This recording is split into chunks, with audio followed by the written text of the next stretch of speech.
this stimulus package that is supposedly going to help out the American people.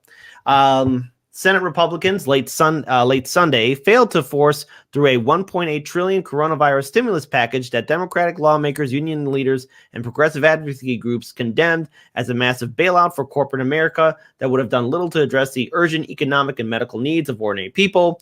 A precautionary notion to advance the Republican bill, formerly known as the CARES Act, received 47 votes Sunday, well short of the 60 needed for passage. Every Senate Democrat present voted no.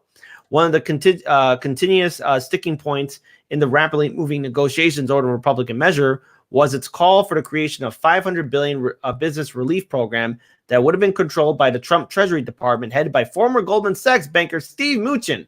The fund would set aside around $58 billion for the airline industry and $17 billion for sectors considered critical to national security. Roll Call reported. Democrats and progressive critics condemned the program as a corporate slush fund and demand that any bailout money for businesses come with strict oversight and conditions such as strong worker protections against layoffs and permanent ban on stock buybacks. And see, that's the problem right now.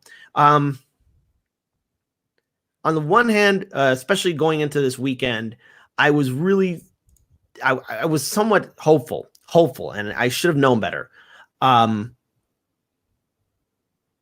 That Congress would have acted in a mature way.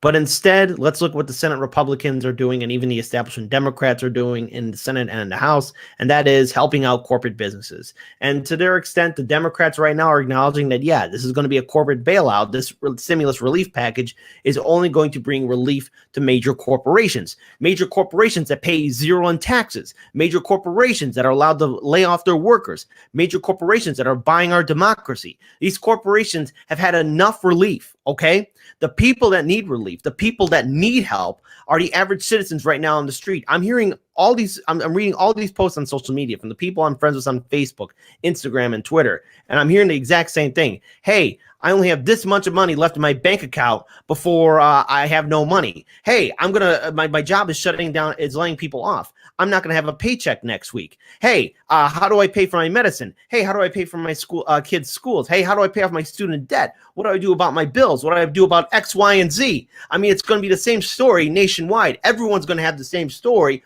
No one's going to have relief. The only people that are right now being looked out for are the major corporations. Now, again, I'm tired of hearing about how these businesses need so much help. If these businesses and markets and people in Wall Street are so smart, why is the economy failing? Why is our government so inept? I mean, all what these people are doing, especially the top 1%, they're looking out for themselves.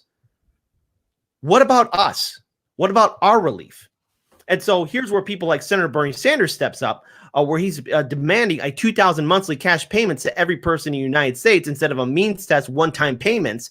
And Bernie Sanders went on to tweet this on social media. The job of Congress right now is to do everything possible that they can to protect Americans' lives and well-being, not hand out welfare checks to major corporations. And see, there we go.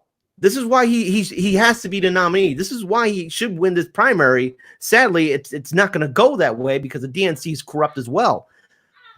If we don't get relief as citizens, if we don't get a stimulus package for us, we're all going to be out there on the streets. This is barbaric that our Congress is acting like this. But again, I got to say it again one more time.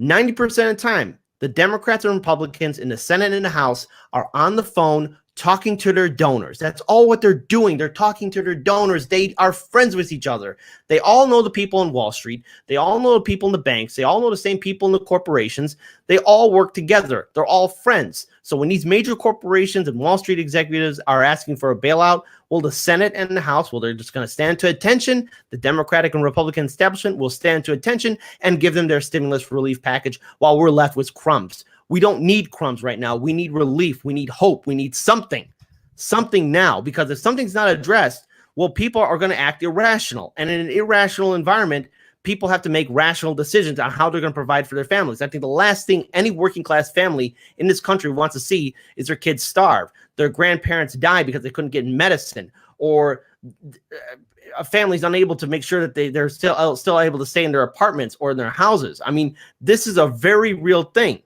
And we are a country that is riddled with debt, student debt, medical debt, so much debt that right now this bubble's going to burst.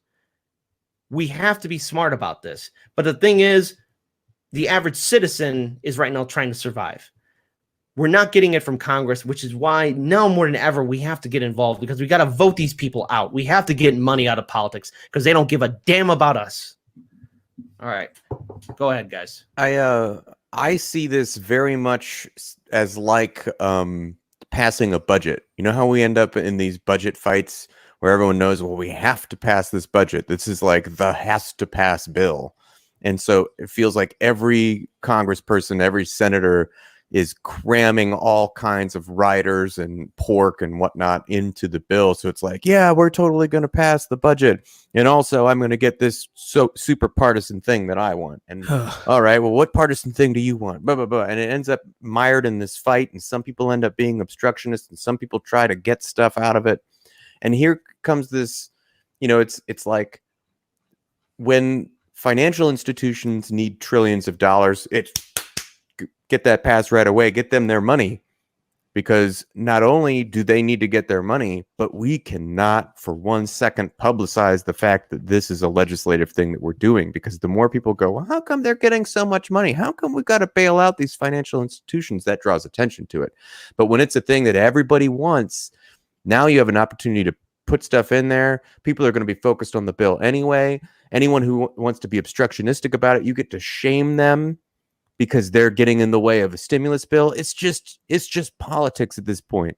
It's why people hate the way that the system gets mired down in the gears. This is it getting mired down, but you'll notice when things get done super duper fast, it's because it's what the donors all want. It's all in line with that.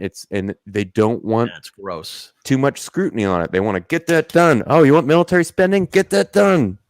All that gets done super quick and easy. But the must-pass bills, like emergency income for citizens in a time where the market is contracting drastically, well, that's an opportunity where we could probably make some political hay. Absolutely. That's crazy, because and all of us, I mean, I know Paul really well, I know Kit really well, and all of us, we work in like a freelance kind of setting. I work as a photographer, a videographer on my spare time, and this is coming from somebody who hasn't had healthcare in over almost 3 years now. This May will be 3 years without healthcare, right? This is coming from somebody who has medical issues that I can't even take care of because I can't pay for it. And so I just got hooked up with a photography gig, which is great. It's great. I just got hooked up with that last month, and it was a great opportunity. Coronavirus happened. That photography gig, I have to be in public settings. I have to work with people. Like, I have to photograph people. I have to photograph events, and I can't do that anymore. And now I have no idea if the company that picked up this gig that I'm working with, I don't know if they're going to continue, which means I'm probably not going to get paid that monthly retainer, that stipend that I was given. And that's scary. That's scary. Like, I don't know if you guys know this here in the chat, but none of us are really making a ton of money doing what we're doing here daily on this news channel. Like, we're doing what we do because we care about the message that we send out to everybody.